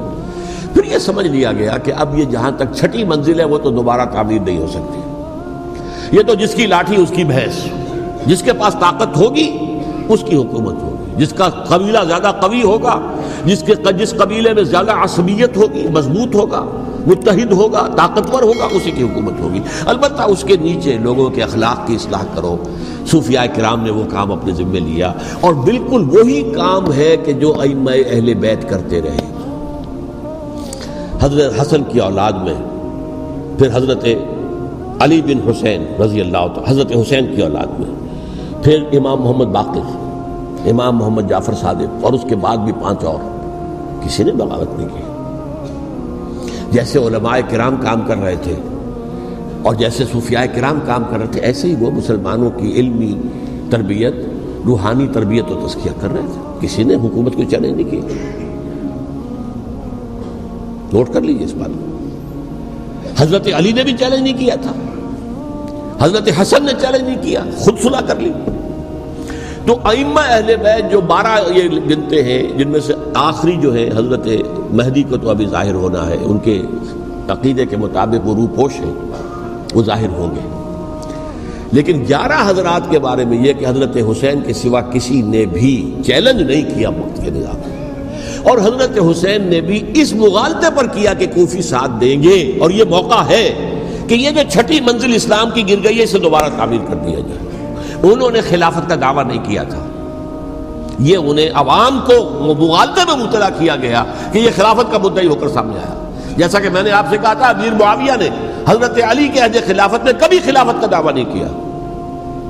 مدعی خلافت نہیں تھے وہ تو یہ کہتے تھے کہ قاتلان حسین جو ہے، قاتلان عثمان کو سزا دو، قصاص دو، بس. اسی طرح حضرت حسین نے بھی. اب دیکھیے اس ضمن میں اس میں کوئی شک نہیں ہے، حضرت حسین رضی اللہ تعالی عنہ کی جو شہادت ہوئی ہے، ان کے ساتھیوں کی، اعزاء و اقارب کی، تاریخ انسانی میں یہ عزم، ہمت، شجاعت مسابرت، صبر، استقلال، استقامت، اس کی بہت روشن مثال ہے، بہت روشن مثال ہے، بہت روشن مثال ہے۔ لیکن اس سے تاریخ کی رفتار پر کوئی اثر نہیں پڑا۔ وہ جو ملوکیت آ گئی تھی وہ اور گہری سے گہری ہوتی چلی گئی۔ واقعہ کربلا کے بعد تو واقعہ ہررا ہوا میں نے گنوا دیا، اس سے زیادہ تو میرے خیال میں کہ اور ہمارے لیے لائق شرم جو ہے کوئی واقعہ ہے ہی نہیں اس پہلو سے۔ لیکن حضرت حسین کا ایک، اب ان کو یہ کہ میں مطلب یہ کہ اگر میں ان کے ہاتھ پر بیعت کر لیتا ہوں جو کہ اس وقت سامنے موجود تھے کہ یزید کی بیعت تمہارے ہاتھ پر کرتا ہوں، تو گویا کہ اپنے آپ کو سرنڈر کر دیتے ہیں۔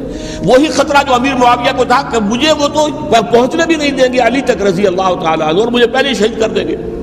یہی خطرہ حسین کو تھا رضی اللہ تعالیٰ عنہ کہ مجھے یزید تک پہنچنے نہیں دیں گے، پہلے قتل کر دیں گے۔ اور ویسے بھی یہ ایک شرافت، مروت اور حمیت اور غیرت اور عزت نفس کا تقاضا بھی تھا کہ بھائی معاملہ ہے یزید کا، میرا مجھے وہاں جانے دو، اللہ اللہ خیر سنا، یو کین اسکورٹ می، میرے دائیں بائیں چلو تاکہ میں کہیں اور بھاگ نہ جاؤں تمہارے خیال میں، مجھے وہاں پہنچا دو، میں وہاں پہ جا کے اسے معاملہ کر لوں۔ لیکن انہوں نے قتل کیا، اصل قاتلان کوفی، وہی سبائی۔ البتہ یہ ہے کہ اس واقعے کی جو یادگار ہے اس میں کوئی شک نہیں ہے کہ اس نے مسلمانوں میں سے ایک گروہ کے دل میں قربانی اور شہادت کا جذبہ بہت پیدا کیا، اس میں کوئی شک نہیں۔ اور جس طریقے سے کہ عاشورہ محرم میں یاد منائی جاتی ہے، جس طریقے سے اس نے اہل تشیع کے اندر قربانی کا جذبہ بے انتہا پیدا کر دیا، اگرچہ وہ جذبہ بروئے کار نہیں آتا، اس لیے کہ ان کے ہاں یہ عقیدہ ہے، یہ طے ہے کہ جب تک حضرت مہدی ظاہر نہیں ہوں گے ہم کسی کے خلاف بغاوت نہیں کریں گے۔ یہ پوری تاریخ میں ان کا معاملہ رہا، تمام جو ہے ائمہ اہل بیت کا معاملہ رہا۔ جب تک مہدی نہیں آتے keep sitting and keep waiting, wait and see, that's all. یہ تو خمینی صاحب نے کیا ہے، آیت اللہ خمینی صاحب نے، کہ انہوں نے یہ ایران کے شیعوں کو باور کرایا کہ بھائی جب آئیں گے حضرت مہدی آ جائیں گے، لیکن ہم اب ہاتھ پر ہاتھ رکھ کر بیٹھے رہیں، باطل کو چیلنج بھی نہ کریں، ہمیں کچھ تو کرنا چاہیے، وہ ہاتھ پاؤں ہلانے چاہیے، اور کچھ نہیں تو مہدی کا راستہ جو ہے صاف کرنا چاہیے، تمہید کرنی چاہیے، ان کے راستہ ہموار کیا جائے۔ تو یہ ان کی بڑی عظمت ہے آیت اللہ خمینی صاحب کی کہ اہل تشیع ایران کے جو ہے ان سے انہوں نے یہ بات منوا لی کہ ہم بالکل انرٹ نہیں بیٹھے رہیں گے، بلکہ اب انہیں نائب امام قرار دے کر اور ولایت فقیہ کے فلسفے کے حوالے سے، یہ دو چیزیں ان کی جو ہیں بنیادی فلسفے کی ہیں، وہ اس وقت میرا موضوع نہیں ہے، انہوں نے عوام کو ایسا کھڑا کیا ہے کہ 20,000 سے لے کر 30,000 کے درمیان انسانوں نے جانیں دے دی، عورتوں کے جلوس نکلے، شیرخوار بچہ گود میں ہے عورت کے اور گولی کھا رہی ہے اور مر رہی ہے، گر رہی ہے۔ اب سوچئے زندگی کتنی عزیز ہوتی ہے، اور شیرخوار بچے کے لیے ماں کی جو زندگی ہے، اس ماں کو اپنی زندگی کتنی عزیز تر ہوگی کہ اپنے لیے نہیں تو اس بچے کے لیے مجھے جینا ہے، لیکن نہیں، گولیاں کھائیں اور گری۔ یہ جذبہ انہی میں ہے۔ واقعہ یہ ہے کہ اہل سنت کے اندر یہ جذبہ نہ ہونے کے برابر ہے، یہ میں واشگاف الفاظ میں کہہ رہا ہوں۔ پورے عالم اسلام میں صرف شیعہ ایران ایسا نکلا ہے کہ جس نے بادشاہت کا خاتمہ کیا، باقی سعودی عرب میں بادشاہت بیٹھی ہوئی ہے، ڈٹ کر بیٹھی ہوئی، اربوں ڈالر کا ایک ایک محل بنتا ہے ان بادشاہوں کا، اور سنی سن ہے، سن، کوئی حرکت نہیں۔ وہ تو اب جو حرکت ہو رہی ہے وہ اینٹی امریکن حرکت ہے جو ہو رہی ہے، وہ در حقیقت وہ مسئلہ بالکل دوسرا ہے جو اس وقت ہو رہا ہے، لیکن یہ کہ عالم اسلام میں کوئی تحریک ایسے نہیں اٹھی۔ یہ اہل تشیع میں ہے جو بالکل استثنائی بات ہے کہ انہوں نے جو ہے ایک ایسا بادشاہ جس کو کہا جاتا تھا کہ اس کا جو اسلحہ خانہ ہے وہ ایشیا میں سب سے بڑا اسلحہ خانہ ہے، جو 2500 سالہ پرانی جو ایک عظمت تھی ایران کی، اس کو دوبارہ تازہ اور زندہ کرنا چاہتا تھا۔ 2500 سالہ برسی اس نے بنائی تھی، اس کے لیے ایک شہر آباد کیا تھا کہ خسرو یا سائرس یا ذوالقرنین قرآن مجید کی اصطلاح میں اس کی یادگار بنائی تھی، اور وہ سوچ رہا تھا کہ وہی عظمت دوبارہ ایران کی ہوگی جو کہ خسرو کے زمانے میں تھی، جس کا قرآن مجید میں سورہ کہف کے اندر ذکر ہے، مشرقی فتوحات، مغربی فتوحات، شمالی فتوحات۔ تو وہ بادشاہ ہے، اس کو بھاگنا پڑا ہوا قربانی کی وجہ سے۔ تو یہ جو ہے واقعہ کربلا نے، اس میں کوئی شک نہیں ہے کہ ایک ایسی مشعل روشن کی ہے جس کو کہ ہر شخص کو دیکھنا چاہیے. یہ بھی انسان، جیسے کہ اقبال نے ایک شعر کہا تھا غالب کے لیے، فکر انسان پر تیری ہستی سے یہ روشن ہوا ہے، پرے برغ تخیل کی رسائی تاک ہو جا. تو فکر انسان پر حضرت حسین کی قربانی سے یہ واضح ہوا ہے کہ انسان کس حد تک جا سکتا ہے قربانی دینے کے لیے اپنے کسی مقصد کے لیے. مقصد ان کا جو تھا، میں نے اسی لیے آیت پڑھی تھی، معاذ اللہ ثم معاذ اللہ. میں ایک آخری بات جو کہہ رہا ہوں وہ نوٹ کر لیجئے. ایک خاص انتہائی نقطۂ نظر کے عام کیے جانے کی وجہ سے سنیوں میں بھی ایک انتہائی رد عمل پیدا ہوا ہے. ایکسٹریم رائٹسٹ سنیز،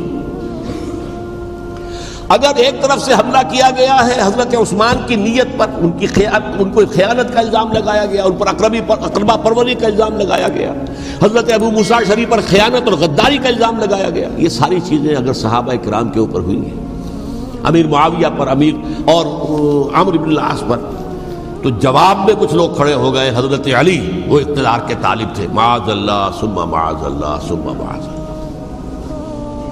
یہ اہل سنت کا موقف نہیں ہے. حضرت حسین اقتدار کے طالب تھے، ہرگز نہیں، ہرگز نہیں، ہرگز نہیں. وہی اصول جو میں نے بتایا تھا سب کے لیے لاگو رہے گا. وہ امیر معاویہ کے لیے ہے تو حضرت علی کے لیے بھی، حضرت حسین کے لیے بھی ہے. یہ نیک نیت ہے. آپ ان کی کسی رائے سے اختلاف کر سکتے ہیں لیکن ان کی نیت پر حملہ نہیں کریں گے. نیت پر حملہ کریں گے آپ کا ایمان بالرسالت جو ہے وہ مجروح ہو جاتا ہے. یہ رسول کے ساتھ بھی ہے. رسول نے ان کا تزکیہ کیا، یتلو علیہم آیاتہ ویزکیہم، اس کا سارا عمل محمد کا کیا ہوا صلی اللہ علیہ وسلم. تو صحابی کے معاملے میں یہ ہمارے ہاں ان کو اہل سنت جو ہیں، جو معتدل مزاج کے، اور اکثریت ان کی، یہ تو چند لوگ ہیں ذرا قلم چلا لیتے ہیں تو ان کی بہت سی کچھ چھوٹی چھوٹی کتابیں بھی شائع ہو گئی ہیں بہت، لیکن انہیں اہل سنت نے قرار دیا ناسبی یا خارجی. جیسے خوارج نے کہا تھا حضرت علی بھی کافر ہے اور حضرت امیر معاویہ بھی کافر ہے، حضرت عمرو بن العاص بھی کافر ہے، معاذ اللہ ثم معاذ اللہ. ایسے ہی کچھ لوگ حضرت حسین پر بھی الزام لگاتے ہیں کہ اقتدار کی ہوس اور طلب کے اندر انہوں نے یہ سارا سفر کیا تھا اور بس یہ ہے کہ وہ جو بازی تھی وہ ہار گئے. اللہ اللہ حرص اللہ، اس سے آگے کیا ہے معاملہ؟ نہیں، معاذ اللہ ثم معاذ اللہ. اسی لیے میں نے آیت آج جو پڑھی تھی ایک اور جو بہت بظاہر آپ کو معلوم ہوئی ہوگی، غیر متعلق ہے میرے آج کے عنوان سے، تلک الدار الآخرۃ نجعلھا للذین لا یریدون علوا فی الارض ولا فسادا. یہ سورہ قصص کے آخری آیات میں سے. دیکھو یہ آخرت کا گھر جو ہے وہ ہم خاص کر دیں گے ان لوگوں کے لیے جو اس زمین میں اپنے اقتدار کے طالب نہیں ہوتے. زمین میں اقتدار کے طالب ہوگے فساد ہو جائے گا. تم بھی طالب، میں بھی طالب، جھگڑا ہوگا، لڑائی ہوگی، دنگا ہوگا، فساد ہوگا. تلک الدار الآخرۃ نجعلھا للذین لا یریدون علوا فی الارض ولا فسادا. جو لوگ زمین میں اپنے اقتدار کے طالب اور اس کے نتیجے میں فساد پیدا کرنے والے نہیں ہیں، ان کے لیے ہم نے آخرت کا گھر خاص کیا ہے. والعاقبۃ للمتقین، اور عاقبت جو ہے، انجام کار، آخرت جو ہے وہ تو متقیوں کے لیے ہے. اسی میں آئیں گے سب صحابہ کرام، خواہ وہ حضرت علی ہیں رضی اللہ تعالیٰ عنہ، اور خواہ وہ حضرت امیر معاویہ ہیں، حضرت عثمان ہیں رضی اللہ تعالیٰ عنہما، خواہ حضرت حسن ہیں، حضرت حسین ہیں رضی اللہ تعالیٰ عنہما، خواہ عبداللہ ابن زبیر ہیں، خواہ عبداللہ ابن عباس ہیں، خواہ عبداللہ ابن عمر ہیں رضی اللہ تعالیٰ عنہم اجمعین. اس اصول کو سامنے رکھ کر اختلاف آپ کر سکتے ہیں کسی سے بھی، لیکن کسی کی نیت پر حملہ کریں گے تو اصل میں آپ کا ایمان بالرسالت مجروح ہو جائے گا. علی کو نبی اکرم صلی اللہ علیہ وسلم نے اپنا نائب بنا کر چھوڑا تھا جب غزوہ تبوک میں جا رہے تھے مدینے میں. حضرت علی نے کہا بھی کہ مجھے آپ عورتوں کے ساتھ بٹھا کے جا رہے ہیں. فرمایا تمہارا مقام میرے ساتھ وہی ہے جو موسیٰ کے ساتھ ہارون کا تھا. ہارون کو چھوڑ کر گئے تھے نا یہودیوں کے پاس جب گئے تھے تورات لینے کے لیے، تو تمہارا وہی مقام ہے میرے ساتھ. تو یہ حضرت علی ہے رضی اللہ، ان کے بارے میں میرا، ان کی کیا عظمت میری نگاہ میں. تو یہ 3 کتابچے ہیں، مجھے نہیں معلوم تیسرا یہاں ہے یا نہیں ہے، بہرحال آپ لوگوں کو ریکمینڈ کر رہا ہوں کہ ان کا مطالعہ کریں. اب یہ کہ آخری بات یہ کہ اصل ہمارے کرنے کا کام کیا ہے. دیکھیے کیوں نہیں کیا کسی نے بھی خروج کا معاملہ، وہ میں واضح کر چکا ہوں. بغاوت نہیں کی، کیوں؟ ایک تو ریاست اور حکومت میں فرق نہیں تھا. ذرا کھڑا ہو اور وہ باغی قرار پائیں گے، واجب القتل ہو جائیں گے، فتوے کی زد میں آ جائے. یہ معاملہ تھا. اور دوسرے یہ کہ عمارت پوری گری نہیں تھی, ایک منزل گری تھی نا. آج ہم کہاں کھڑے ہیں؟ پوری عمارت گری ہوئی ہے. نہ شرعی عدالتیں ہیں, نہ شرعی فیصلے ہیں, نہ احکام الہی نافذ ہیں, نہ حدود اور قصاص کے معاملات, کچھ بھی نہیں. ہمارا فرض کیا ہے؟ حضرت حسین کی مدح کرتے رہیے, تعریف کرتے رہیے, صحابہ کرام کی مدح کرتے رہیے, مدح صحابہ, اس کے لیے مجلسیں قائم ہو رہی. بھائی کر کیا رہے ہو؟ تھے تو آبا وہ تمہارے ہی, مگر تم کیا ہو؟ ہاتھ پر ہاتھ دھرے منتظر فردا ہو. تلک امت قد خلت لہا ما کسبت ولکم ما کسبتم. وہ تو ایک امت تھی جو چلی گئی, اللہ کے ہاں پہنچ گئے. جو کچھ انہوں نے کمایا وہ ان کے لیے, تمہارے لیے نہیں ہے. تمہارے لیے وہ ہوگا جو تم کماؤ گے. ہمارے لیے راستہ اب یہی ہے کہ خلافت راشدہ کے مکمل نظام کو اثر نو قائم کرنے کے لیے منہج انقلاب نبوی کو اختیار کریں. میری کتاب اس پر, کیسٹس اس پر, آڈیو کیسٹس, ویڈیو کیسٹس, سی ڈیز, نہ معلوم ڈی وی ڈی, سب کچھ موجود ہے. سیرت النبی پر تو میں عرض کر چکا ہوں. فلسفہ سیرت النبی سمجھنا ہے تو میری کتاب پڑھیے, ورنہ سیرت النبی آپ پڑھ لیں گے, واقعات معلوم ہو جائیں گے, فلسفہ سیرت سامنے نہیں آئے گا. اس کا آپ مطالعہ کریں گے میری کتاب سے. اور دوسرے یہ کہ یہ خلافت قائم کرنے کے لیے جو جد و جہد ہم کر رہے ہیں, تحریک خلافت پاکستان جس کا میں داعی ہوں ادنا سا, وہ تنظیم نہیں ہے, میں اس کا امیر نہیں, وہ ایک تحریک ہے. جیسے تحریک پاکستان کہلاتی تھی جس کی تنظیم تھی مسلم لیگ, پارٹی کا نام مسلم لیگ تھا, لیکن تحریک پاکستان. اس طرح تحریک خلافت پاکستان وہ ہم نے چلائی ہے تنظیم اسلامی کے تحت. یہ خلافت جب پہلی چلی تھی آج سے 84 سال قبل, نومبر 1921 میں خالد دینہ ہال میں وہ مقدمہ چلا تھا, جس کے نتیجے میں بڑے بڑے جو لیڈر تھے ہمارے, مولانا محمد علی جوہر اور مولانا حسین مدنی اور مولانا ابوالکلام آزاد, ان سب کو 2 سال کی قید کی سزا سنائی گئی تھی. بغاوت, مقدمہ بغاوت, یہ خالد دینہ ہال. اسی میں سن 91 یا 92 میں میں نے 3 دن تقریریں کی تھیں, جن میں آج سے پھر میں 3 تقریریں کرنے والا ہوں. ایک آج شام کو, ایک کل شام کو رات 9 بجے, آج بھی کل بھی, ایک پرسوں اتوار کی صبح کو 10 بجے ہے کیا 11 بجے. تو ان میں آپ حضرات شرکت فرمائیں, تاکہ اصل جو ہمارے کرنے کا کام ہے, تاریخ کو بھی سمجھنا چاہیے, تاریخ کے عوامل کیا ہیں, کیا پس پردہ عوامل کار فرما تھے, کیا کسی شے کی اصل حقیقت ہے, وہ سمجھنا چاہیے. لیکن یہ ہے کہ اس اعتبار سے میں نے جب یہ لفظ استعمال کیا تھا اس مذاکرے میں, لپ سروس, کہ یہ ہم صرف لپ سروس کرتے رہے, مدح کے بیان کرتے رہے, منقبت بیان کرتے رہے, حضور کی نعتیں کہتے رہے, اس سے تو بات نہیں بنے گی جب تک کہ وہ فرض منصبی شہادت علی الناس کا جو ہمارے ذمے ہے بحیثیت امت محمد صلی اللہ علیہ وسلم, اس کو ادا نہ کرے. مجھے خوشی ہے کہ اس کی بھی تائید دونوں حضرات نے کی. ہاں, یہ لپ سروس کا معاملہ ہے. اللہ تعالی حضرت حسین کے نقش قدم پر چلتے ہوئے, بلکہ اصل میں تو ہمارے لیے اسوہ رسول ہے محمد صلی اللہ علیہ وسلم, اس پر چلتے ہوئے ہم پاکستان میں اسلام کا نظام خلافت قائم کرنے کی جد و جہد کریں. اقول قولی ھذا واستغفر اللہ لی ولکم ولسائر المسلمین والمسلمات. اگر آپ کو ہماری ویڈیو اچھی لگی ہو تو ہمارے چینل کو سبسکرائب ضرور کریں. ڈاکٹر اسرار احمد رحمۃ اللہ علیہ کی وفات کے لیے سورہ فاتحہ پڑھ کر کامنٹ میں آمین لکھیں. شکریہ.